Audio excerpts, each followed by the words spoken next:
people are doing it. I know a few writers that started with a short story collection, but well, it doesn't sell that good compared to a novel. So a lot of people eventually go and try and write a novel. I think that's in every country the same thing. There are some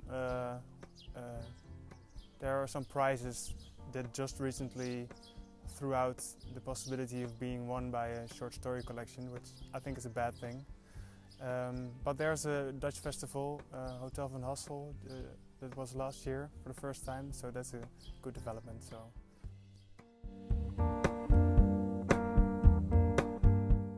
At first they were mostly American, and then more and more, especially the last year, I think they're more European because I got to know those more. Yeah, I think for starters mostly American, yeah. And which writers?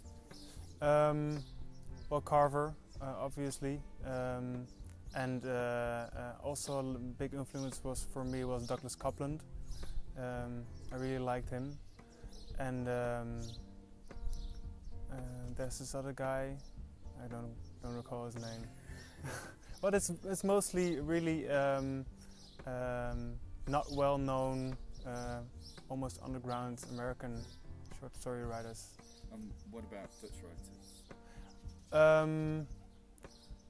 Yeah, I like a lot of them, but they're not so much an influence more than I'm just like a reader and just enjoying the stories.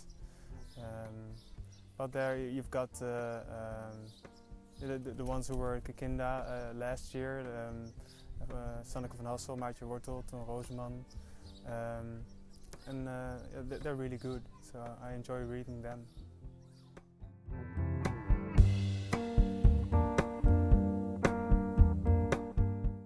Yeah, my first book is Birds That Eat Meat, is a short story collection with 10 stories. It's a pretty dark stories with dark humor in it. I think a lot of it, but well, they're mostly about people that I like it when people they appear always better than they are in life. I think, and everybody's got this mask of perfection on.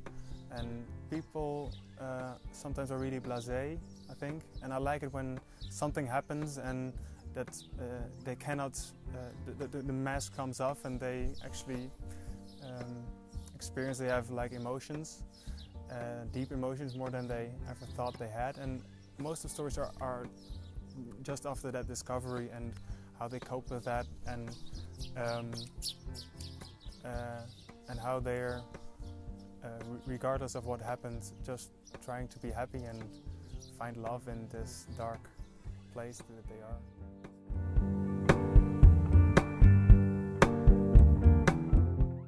When I started writing, which is actually not that long ago, I didn't put a lot of my own humor in it because I thought I had like really dark humor and nobody would like it.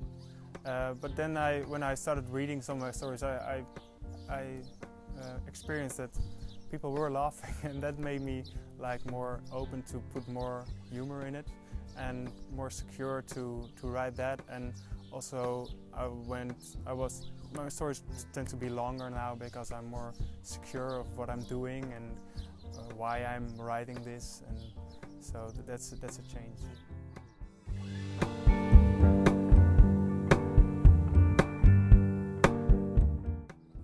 No, it's not so much about an epiphany or like a lesson learned or something, but it's more like eventually on a small scale, because short stories are always on a really thin line of change. I think it's not major change, it's just coming to terms with things. I think that's already something really a big change for a person.